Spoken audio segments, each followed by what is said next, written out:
Head of Pentagon's secret UFO office sought to make evidence public. By Joby Warwick, The Washington Post. December 16, 2017 at 10:13 p.m. Washington. Just before leaving his Defense Department job 2 months ago, Intelligence Officer Luis Elizondo quietly arranged to secure the release of 3 of the most unusual videos in the Pentagon's secret vaults, raw footage from encounters between fighter jets and anomalous aerial vehicles, military jargon for UFOs. The videos, all taken from cockpit cameras, show pilots struggling to lock their radars on oval-shaped vessels that, on screen, look vaguely like giant flying tic-tacs. The strange aircraft, no claims are made about their possible origins or makeup, appear to hover briefly before sprinting away at speeds that elicit gasps and shouts from the pilots.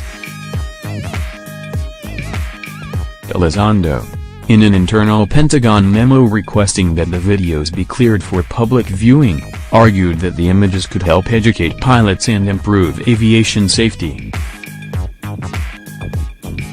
But in interviews, he said his ultimate intention was to shed light on a little-known program Elizondo himself ran for 7 years, a low-key Defense Department operation to collect and analyze reported UFO sightings. The existence of the program, known as the Advanced Aviation Threat Identification Program, was confirmed officially for the first time Saturday by a Pentagon spokesman. The acknowledgement came in response to media inquiries, which were generated in part by a startup company Elizondo has joined since retirement. The private company specializes in promoting UFO research for scientific and entertainment purposes.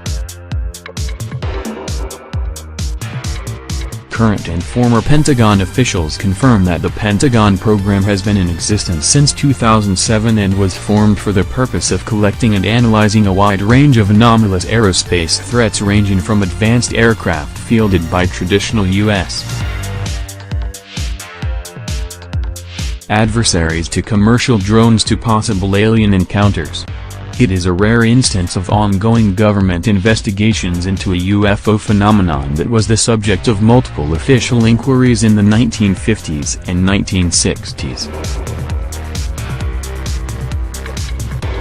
Spending for the program totaled at least $22 million, according to former Pentagon officials and documents seen by The Washington Post, but the funding officially ended in 2012. It was determined that there were other, higher priority issues that merited funding and it was in the best interest of the DoD to make a change, Pentagon spokesman Tom Crossan explained in a statement.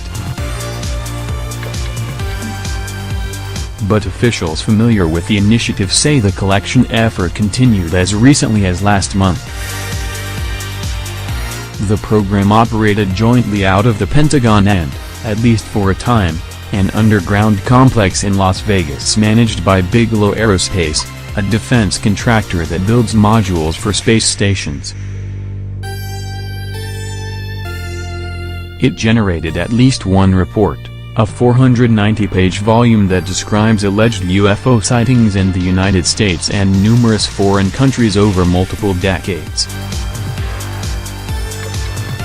Neither the Pentagon nor any of the program's managers have claimed conclusive proof of extraterrestrial visitors, but Elizondo, citing accounts and data collected by his office over a decade, argues that the videos and other evidence failed to generate the kind of high-level attention he believes is warranted.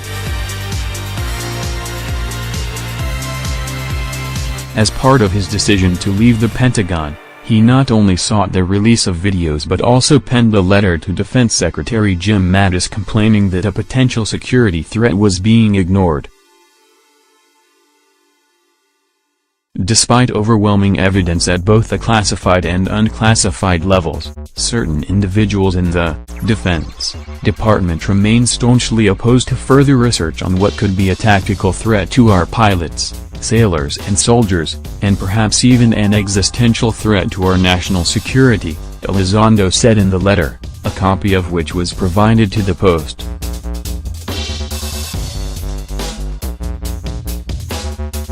The first public revelations of the program came in a video conference aired in October by To the Stars Academy for Arts and Sciences, the firm Elizondo joined as a consultant after retiring from his Pentagon job. The New York Times and Politico reported the existence of the program on their websites Saturday. The Washington Post conducted several confidential interviews over 2 months with Elizondo and Christopher Mellon, a former Deputy Assistant Secretary of Defense for Intelligence who also is an officer of the private firm. Documents provided by the former officials included letters of support by former Senate Majority Leader Harry Reid, D. Nevada, a key backer of the initiative who helped secure funding for the program and sought to ensure a high degree of secrecy. Elizondo said knowledge of the program was limited, even within the Pentagon itself. He said the program had multiple enemies at senior levels of the department, from officials who were either skeptical or ideologically opposed to ATIP's mission. I was honored to serve at the DoD and took my mission of exploring unexplained aerial phenomena quite seriously, Elizondo said. In the end, however, I couldn't carry out that mission, because the department, which was understandably overstretched, couldn't give it the resources that the mounting evidence deserved. It is difficult to draw conclusions about the nature of the unidentified vessels from the videos alone. Experts generally urged caution, explaining that reported UFO sightings often turn out to have innocuous explanations. A retired Navy pilot contacted by the Post who was involved in a 2004 encounter depicted in one of the videos confirmed that the images accurately reflected his recollection of the events. The pilot would only speak on the condition of anonymity. Elizondo, a 22-year veteran of the department who has held top security clearance and worked on secret counterintelligence missions, said he chose to join a private venture because he believed it was the best way to continue the work he was unable to complete as a government employee. I left to find an environment where investigating these phenomena is priority number one, he said.